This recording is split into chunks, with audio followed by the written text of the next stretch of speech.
আজ থেকে কমবে তাপপ্রবাহ, বিভিন্ন স্থানে বৃষ্টির পূর্বাভাস।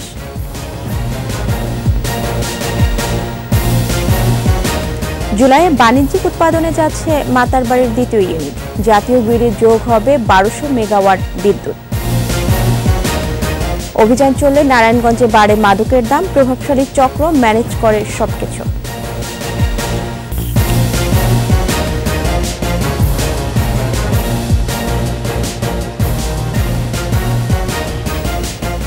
শুনছিলেন ফার্স্ট সিকিউরিটি ইসলামী ব্যাংক পিএলসি সংবাদ শিরোনাম। আমন্ত্রণ সকাল 9টার 21 সংবাদে আপনাদের সাথে আছি মহিমা পলি। দর্শক, 21 টেলিভিশনের সংবাদ একই সাথে সরাসরি দেখতে পাবেন আমাদের ফেসবুক পেজ www.facebook.com/2124 অনলাইনে। আজ থেকে কমবে তাপপ্রবাহ। ঢাকাসহ উত্তর ও পূর্বাঞ্চলে বৃষ্টি নামবে। আগের দিনের চেয়ে তাপমাত্রা 1 ডিগ্রি কমলেও বুধবার সিলেট, চট্টগ্রাম বিভাগ ছাড়া সব জেলার উপর দিয়ে বয়ে গেছে তাপপ্রবাহ। সর্বোচ্চ তাপমাত্রা যশোর ও চুয়াডাঙ্গায় 42.8 ডিগ্রি সেলসিয়াস। বাকিটা মানিক শিকদারের রিপোর্টে। ৭৬ বছরের মধ্যে দীর্ঘ সময় জুড়ে চলছে তাপপ্রবাহ। এপ্রিল পেরিয়ে মে শুরু হলেও এখনো লু হাওয়ার উত্তাপ। গরমে অতিষ্ঠ পথচারী কর্মজীবীরা, রিকশা চালক, দিনমজুররাও পড়েছেন বিপাকে। রাস্তায় বের হলেই ক্লান্তি এসে ভর করছে। গরমে মরগন ঠিক মতো আমরা কাম কাজ করতে পারতাছি না, জিরা জিরা খেপ মারতে হয়, বাসও টিকতে পারতাছি না গরমে। রোদে ভালো কষ্ট হয়, এই পিচ গলিয়ে যায়। তারপর তাপমাত্রা, পানি যেটা খায় পানিটাও গরম। স্বাধীনের পর জন্ম হওয়ার পর থেকে কোনো এই ধরনের কার্যকলাপ দেখি নাই। আল্লাহ আমাদের উপরে কি নাজিল করছে এটা আল্লাহ ছাড়া কেউ মাবুদ কেউ বলতে পারে না। গরমের কষ্টে আছেন নির্মাণ শ্রমিকরা। তীব্র তাপে হয়ে পড়ছেন অসুস্থ। লক্ষ্যমাত্রা অনুযায়ী কাজ শেষ করতে পারছেন না। হাতে মোজা নাই, গরম। তারপরে দেখা যাচ্ছে যে এই জায়গাতে কাজ করাতে বালুর গরম, এই যে সিটের গরম, রড তো গরমই আছে। যে তাপ, ওই তাপের অনুযায়ী কাজ করলে কালকে 60 জন পড়ে গেছে। ফিল আপ হচ্ছে না, আসলে এটা হচ্ছে কর্নার, আমার কর্নারটা লজ যাচ্ছে। এই অবস্থায় রাজধানীর বিভিন্ন সড়কে শ্রমজীবী ও পথচারীদের শরবত ও সুপেয় পানি বিতরণ করছে বেশ কিছু সামাজিক সংগঠন। খাইলাম একটু ভালো লাগে, আবার আমরা 4-5 জনের উদ্যোগটা নিয়েছিলাম। আমাদের দেখা দেখি আপনাদের মাধ্যমে, মিডিয়ার মাধ্যমে দেখে আমাদের আরো ভাই ব্রাদাররা আসছে, আমাদের এই কাজে অংশ নিয়েছে। এদিকে আজও দেশের সর্বোচ্চ তাপমাত্রা যশোর ও চুয়াডাঙ্গায় 42.8 ডিগ্রি, ঢাকায় 39.3। চলমান যে তাপদাহ, সেই তাপদাহ আগামীকালও দেশের পশ্চিম এবং উত্তর পশ্চিমের যে অঞ্চলগুলো আছে সেসব অঞ্চলে বিদ্যমান থাকবে। সিলেটের কিছু এলাকায় বজ্রসহ বৃষ্টি হচ্ছে। আগামী 24 ঘন্টায় সিলেটের পাশাপাশি চট্টগ্রাম, ময়মনসিংহ, ঢাকা বিভাগের বিভিন্ন জেলায় বৃষ্টির সম্ভাবনা দেখছেন আবহাওয়াবিদরা। আগামীকাল থেকে আগামী 9 তারিখ বা 10 তারিখ পর্যন্ত মোটামুটি আমরা দেশের অনেক জায়গাতে কালবৈশাখী ঝড়সহ, বজ্রঝড়সহ, দমকা হাওয়া, ঝড়ো হাওয়া পাবো। বজ্রসহ ভারী বৃষ্টি হলেই কমবে তাপ। দেশে অনেক জায়গাতে বৃষ্টিপাত পাবো। মানিক শিকদার, 21 টেলিভিশন, ঢাকা। জুলাইয়ে বাণিজ্যিক উৎপাদনে যাচ্ছে মাতারবাড়ি কয়লা ভিত্তিক বিদ্যুৎ কেন্দ্রের দ্বিতীয় ইউনিট। এতে জাতীয় গ্রিডে যোগ হবে আরও 1200 মেগাওয়াট বিদ্যুৎ। তবে সক্ষমতার পুরোটা নিতে মদুনাঘাট সঞ্চালন লাইন সংস্কার জরুরি বলছে কর্তৃপক্ষ। আর বিদ্যুৎ বিভাগ বলছে দ্বিতীয় ইউনিট উৎপাদনে আসার আগেই এই সমস্যার সমাধান হবে। তৌহিদুর রহমানের রিপোর্ট, ক্যামেরায় ছিলেন রুমি তালুকদার। সমুদ্রপথের সুবিধা কাজে লাগিয়ে কক্সবাজারের মহেশখালী মাতারবাড়িকে কেন্দ্র করে গড়ে উঠছে অর্থনৈতিক করিডোর। এলাকাটি বিদ্যুৎ, জ্বালানি এবং শিল্প সমৃদ্ধ হচ্ছে, যা বাংলাদেশ, ভারত, ভুটান, নেপাল সহ বঙ্গোপসাগরীয় অঞ্চলের দেশগুলোর আন্তঃযোগাযোগে গেম চেঞ্জার হয়ে উঠতে পারে। 1200 মেগাওয়াট উৎপাদন ক্ষমতার কয়লাভিত্তিক বিদ্যুৎ কেন্দ্রটি মাতারবাড়ির অন্যতম বড় প্রকল্প। এখানকার বিদ্যুৎ কেন্দ্রের কয়লা এবং তেল আনলোডিংয়ে যেটি সহ 14.3 কিলোমিটার দীর্ঘ এবং 18.5 মিটার গভীরতার চ্যানেল তৈরি করা হয়েছে। ভিড়তে পারছে মাদার ভেসেল। মাতারবাড়ি তাপ বিদ্যুৎ কেন্দ্রের বিশাল সাইলোতে একসাথে রাখা যাবে উভয় ইউনিটের জন্য 60 দিনের কয়লা। সব মিলিয়ে দেশের অন্য সব বড় বিদ্যুৎ কেন্দ্রের চেয়ে এটিতে বাড়তি সুবিধা রয়েছে। গত ডিসেম্বর থেকে বাণিজ্যিক উৎপাদনে আছে প্রথম ইউনিট।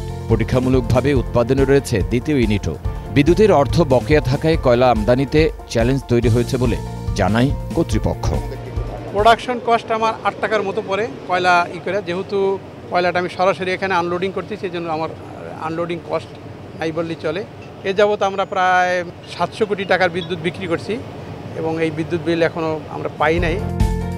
চলতি বছরের জুলাইয়ের মধ্যে দ্বিতীয় ইউনিট বাণিজ্যিকভাবে উৎপাদনে আসবে। তবে মদনাঘাট সঞ্চালন লাইন ঠিক হলে কেবল উৎপাদিত পুরো বিদ্যুৎ গ্রিডে দেওয়া সম্ভব হবে। বিদ্যুৎ বিভাগ বলছে জুলাইয়ের আগেই মদনাঘাট সঞ্চালন লাইনের সংস্কার কাজ শেষ হবে। দ্বিতীয় ইউনিটটা 24শে ডিসেম্বর 2023 আমরা সিনক্রোনাইজ করছি এবং এটা টেস্টিং কমিশনিং চলতেছে। আশা করি জুনের ভিতরে আমরা দ্বিতীয় ইউনিটেও টেস্টিং কমিশনিং শেষ করে কমার্শিয়াল অপারেশনে যেতে পারবো। সমস্যাটা হলো ওখানে মদনাঘাটে যে ট্রান্সফরমার, সেই ট্রান্সফরমারটা বসাইতে ডিলে হচ্ছে, ওই ট্রান্সফরমার বসাইলে ওইটা পেয়ে যাবে। এটা গ্রিড বলতে পারে। ইভাকুয়েশন একটু মানে পিছিয়ে আছে, তো আমরা আশা করি যে এখন তো আমরা প্রথম ইউনিট ইভাকুয়েট করতে পারি, সেকেন্ড ইউনিটটা জুলাই নাগাদ আসবে, এর মধ্যে আশা করি যে ইভাকুয়েশনটাও কমপ্লিট হয়ে যাবে। এদিকে গড়ে ওঠা অবকাঠামো ব্যবহার করে মাতারবাড়িতে আরও বিদ্যুৎ কেন্দ্র নির্মাণের কথা থাকলেও কয়লাভিত্তিক নতুন প্রকল্পে অর্থায়নে জাপান আগ্রহী না হওয়ায় অর্থের নতুন উৎস খোঁজা হচ্ছে। দেশের অন্য যে কোনো বিদ্যুৎ প্রকল্পের চেয়ে নানা সুবিধার কারণে এখানকার বিদ্যুৎ উৎপাদন খরচ কম। তবে শীঘ্রই এই বিদ্যুৎ প্রকল্পের দ্বিতীয় ইউনিট চালু হলে উৎপাদন খরচ আরও কমবে আশা করছে কর্তৃপক্ষ। তৌহিদুর রহমান, 21শে টেলিভিশন, মাতারবাড়ি বিদ্যুৎ প্রকল্প, মহেশখালী, কক্সবাজার। অভিযান চললে নারায়ণগঞ্জে বাড়ে মাদকের দাম, সেই সাথে কদর বাড়ে আইনশৃঙ্খলা বাহিনী, কথিত সাংবাদিক আর সোর্সদের। জড়িত আছে প্রশাসন আর রাজনীতিকরাও। রবিউল ইসলামের ক্যামেরায় নারায়ণগঞ্জ প্রতিনিধি বিমল রায়ের সহায়তায় আরও জানাচ্ছেন সমর ইসলাম। আজ দেখুন শেষ পর্ব। নারায়ণগঞ্জের পাড়া মহল্লা ছাড়িয়ে সড়ক মহাসড়কেও বিক্রি হচ্ছে মাদক। নগরীর প্রাণকেন্দ্র 2 নম্বর রেলগেট, উকিলপাড়া, দিগুবাবুর বাজার, নতুন জিমখানা, জল্লারপাড়, বাবুরাইল ও তল্লায় মাদক কারবারিদের অবাধ বিচরণ।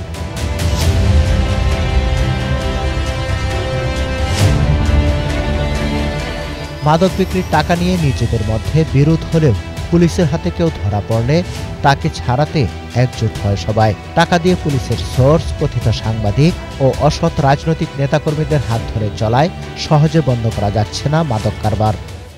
গাজা গাজা গাজা সিদ্ধি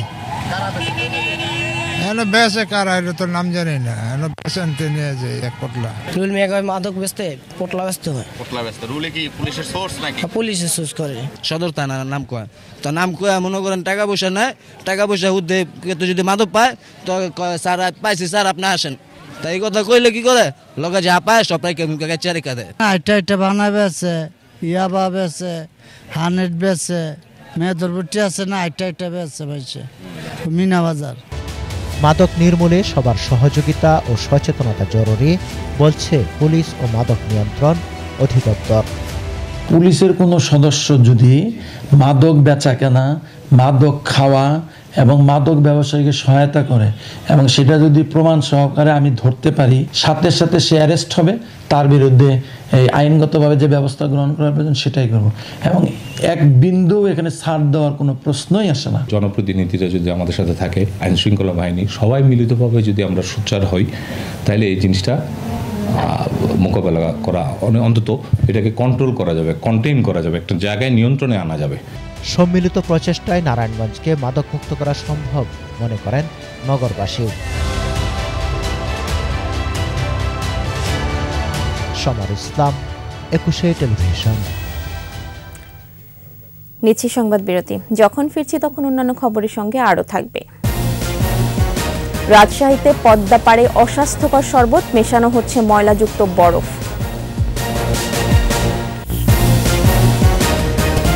আবার আমন্ত্রণ সকাল 9:21 সংবাদে। রোদে পড়ছে পদ্মা পাড়ের জনপদ রাজশাহী। ঠাঠা সূর্য মাথার উপর ঢালছে আগুন তাপ, অস্থির করে তুলেছে প্রাণীকুলকে। এর মধ্যে জীবিকার তাগিদে যারা বের হচ্ছেন, একটু প্রশান্তি পেতে পান করছেন রাস্তার পাশে বানানো হরেক নামের শরবত। আর এসব শরবতে ব্যবহার করা হচ্ছে মাছের জন্য তৈরি বরফ, যা প্রাণকে সাময়িক প্রশান্তি দিলেও বাড়াচ্ছে স্বাস্থ্য ঝুঁকি। হাসান আল মবিনের ক্যামেরায় রাজশাহী বিভাগীয় প্রতিনিধি বদরুল হাসান লিটনের রিপোর্ট, জানাচ্ছেন রত্না জামান।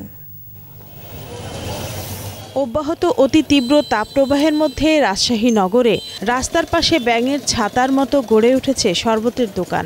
ফুটপাতের এসব শরবতে ব্যবহার করা হচ্ছে অস্বাস্থ্যকরভাবে বহন করা বরফ। শরবতের নামে কেমিক্যাল মিশ্রিত এসব রঙিন পানিতে মেশানো বরফ কোথা থেকে আসছে তা জানে না ভোক্তারা। ফলে ঠান্ডার পরশ পেয়ে সাময়িক স্বস্তি মিললেও অজান্তে শরীরে যাচ্ছে জন্ডিস, ডায়রিয়া ও হেপাটাইটিস সহ নানা রোগের জীবাণু। না যাওয়ার কারণে আমরা খাচ্ছি, জানলে তো কেউ খাবে না। আমি খাচ্ছি 2 দিন খানো, ও ক্ষতি বুঝতে পারিনি। অনেক গরম, তো শরবতটা খেলাম, খেয়ে মনে স্বস্তি আসলো, ঠান্ডা হলো। শরবতের জন্য বরফ ব্যবহারের কথা জানালেও দোকানে রাখা হয়েছে অস্বাস্থ্যকর পরিবেশে। শরবতের দোকানে দেখতে গিয়ে পাওয়া গেল বরফের সঙ্গে রাখা কাঁচা গরুর মাংস। অনেকে বরফ মাছে মিল থেকে আনতে পারে, এটা নিজের ধর্মের উপর নির্ভর, নিজের আস্থার উপর নির্ভর করে যে আমি মানুষকে কি খাওয়াবো। গরম পড়েছে, গরুর গোশত নষ্ট গেলে তো জিনিসটা নষ্ট হয়ে যাবে, বুঝলেন, এই কারণে এক সাইডে রাখা আছে। নির্ধারিত মাছের জন্য না, মানে এটা তৈরি করে সবকিছুর জন্য। কারখানায় গিয়ে চোখে পড়ল বাইরে নোংরা ও ময়লা জায়গায় রেখে ভাঙা হচ্ছে বরফের খণ্ড। সেগুলো কিনে নিয়ে যাচ্ছেন শরবত বিক্রেতারা। মাছ ও লাশ সংরক্ষণে তৈরি বরফই কম দামে শরবত বিক্রেতারা কিনে নিয়ে যাচ্ছেন বলে জানালেও ক্যামেরার সামনে কথা বলতে রাজি হননি কারখানা শ্রমিক। সব কাজেই লাগে এটা, আপনার লাশের লেগেও লাগে। মানে আপনি এখন যদি নিয়ে যান, নিয়ে যায় যদি ভালো কাজে যদি ব্যবহার করেন তাহলে ভালো কাজে ব্যবহার হবে, খারাপ কাজে ব্যবহার করলে খারাপ কাজে ব্যবহার হবে। এসব শরবত পানে তৃষ্ণা মিটলেও স্বাস্থ্যহানির ঝুঁকি বাড়ছে বলছেন চিকিৎসকরা। অস্বাস্থ্যকর রাস্তার পাশে যেসব বরফ অথবা আইসক্রিম অথবা কুসুরের যে রস এগুলো বিক্রি করা হচ্ছে, এগুলো যদি পরিষ্কার পানি দিয়ে না করা হয়, তৈরি না করা হয়, হাত পরিষ্কার করে ধুয়ে না করা হয়, তাহলে তো জীবাণু থাকতেই পারে, বিভিন্ন ধরনের ব্যাকটেরিয়া, বিভিন্ন ধরনের ভাইরাসে সংক্রমিত হতে পারে। আর রাস্তার পাশে বিক্রি এসব শরবতের নামে কি খাচ্ছেন ক্রেতারা তা তদারকির দাবি সচেতন মহলের। রত্না জামান, 21 টেলিভিশন। মানব পাচার, অঙ্গ প্রত্যঙ্গ বিক্রি ও মৃত্যুর জাল সনদ তৈরি সহ নানা অভিযোগে চাইল্ড অ্যান্ড ওল্ড এজ কেয়ারের প্রতিষ্ঠাতা মিল্টন সমাদ্দারকে আটক করেছে গোয়েন্দা পুলিশ। তার বিরুদ্ধে মামলা প্রক্রিয়াধীন এবং রিমান্ডে এনে বিস্তারিত খতিয়ে দেখা হবে বলে জানিয়েছে সংস্থাটি। রাসেল খানের রিপোর্ট। ঢাকার মিরপুরে child and old age care আশ্রয়কেন্দ্র প্রতিষ্ঠা করেন মিল্টন সমাদ্দার। সামাজিক যোগাযোগ মাধ্যমে মিল্টনের সেবামূলক কার্যক্রমে রয়েছে ব্যাপক প্রচারণা। সেখানে দেখা যায় আশ্রয়হীন বৃদ্ধ ও শিশুদের সেবায় তিনি গড়ে তুলেছেন প্রতিষ্ঠানটি। রাস্তা থেকে অসুস্থ ও ভবঘুরেদের কুড়িয়ে বৃদ্ধাশ্রমে আশ্রয় দেন, করেন সেবা যত্ন। এসব কাজের স্বীকৃতি হিসেবে পেয়েছেন সরকারি বেসরকারি নানা পুরস্কারও। তবে অভিযোগ ওঠে মানবতার অন্তরালে ঘৃণ্য অপরাধীর পরিচয় বহন করছেন মিল্টন। আশ্রয়ের নামে দীর্ঘদিন ধরে করে আসছেন মানব পাচার, মানুষের অঙ্গ প্রত্যঙ্গ বিক্রি ও শিশু নির্যাতন। অনিয়ম প্রতারণার অভিযোগে বিভিন্ন গণমাধ্যমে সংবাদের শিরোনামও হয়েছেন তিনি। এসব অভিযোগ আমলে নিয়ে বুধবার রাতে মিরপুর থেকে আটক করা হয় মিল্টন সমাদ্দারকে। মিল্টন সমাদ্দারের বিরুদ্ধে যে অভিযোগটা ছিল আপনারা বলেছেন, তাকে আমরা আজকে গ্রেপ্তার করেছি। তার বিরুদ্ধে অনেকগুলো অভিযোগ। আইনগত প্রক্রিয়া না মেনে মরদেহ দাফন সহ নানা কাজের জবাব চাইলেই নির্যাতনও চালাতেন মিল্টন। তার বিরুদ্ধে একদিকে তো মানব পাচার, অন্যদিকে তার বিরুদ্ধে যে বাচ্চা শিশুদের উপরে যে হামলা এবং আত্মীয় স্বজন গেলে যে তাদের উপরে মারপিট এবং বিভিন্ন জায়গাগুলোতে উনি যে টর্চার সেল বানিয়েছেন, সব কিছুই তার মামলার মধ্যে আসবে। 9 শতাধিক মরদেহ দাফনের দাবি করলেও গোয়েন্দা তথ্য বলছে ভিন্ন কথা। 835 সালের সম্পূর্ণ গরমিল কোনো ডকুমেন্টসে দেখাতে পারে নাই এবং তাকে জিজ্ঞাসাবাদ করলে যে তুমি এগুলি লাশগুলির পিছনে তোমার কারণ কি, লাশগুলি তুমি রাতে দাফন করো এগুলি, তখন কোনো এক সময় দেখা যায় যে সেখানে পাশে একটা মসজিদ ছিল, সেখান থেকে প্রশ্ন উঠেছে যে কিডনির পাশে সেখানে রক্তের দাগও রয়েছে। তাহলে তার বিরুদ্ধে অজস্র অভিযোগ, যে অভিযোগগুলি আমরা তাকে জিজ্ঞাসাবাদ করব যে লাশগুলি রাতে কেন উনি দাফন করতেন। তার বিরুদ্ধে মামলা প্রক্রিয়াধীন, রিমান্ডে এনে সব অভিযোগ খতিয়ে দেখবে গোয়েন্দা পুলিশ। তার বিরুদ্ধে যে ভয়ানক তথ্য আসছে তাকে সেই সব কিছু আমরা তদন্ত করব। রাসেল খান, 21 টেলিভিশন, ঢাকা। শেষ করছি সকাল 9টার 21 সংবাদ। যাবার আগে ফার্স্ট সিকিউরিটি ইসলামী ব্যাংক পিএলসি সংবাদ শিরোনামগুলো জানাবো আরও একবার। আজ থেকে কমবে তাপপ্রবাহ, বিভিন্ন স্থানে বৃষ্টির পূর্বাভাস।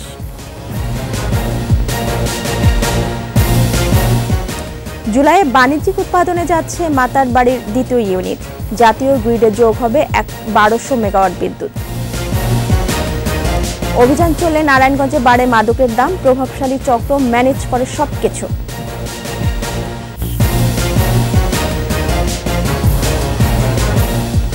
সর্বশেষ খবর জানতে ডায়াল করুন 2021 নম্বরে আর ভিজিট করুন ekushe-tv.com এই ওয়েবসাইটে। এছাড়া ফেসবুকে ভিজিট করতে পারেন facebook.com/ekushe24 অনলাইনে। এতক্ষণ সাথে থাকার জন্য ধন্যবাদ। আমাদের পরের সংবাদ দুপুর 12টায় দেখার আমন্ত্রণ রইল। একুশের সাথেই থাকুন।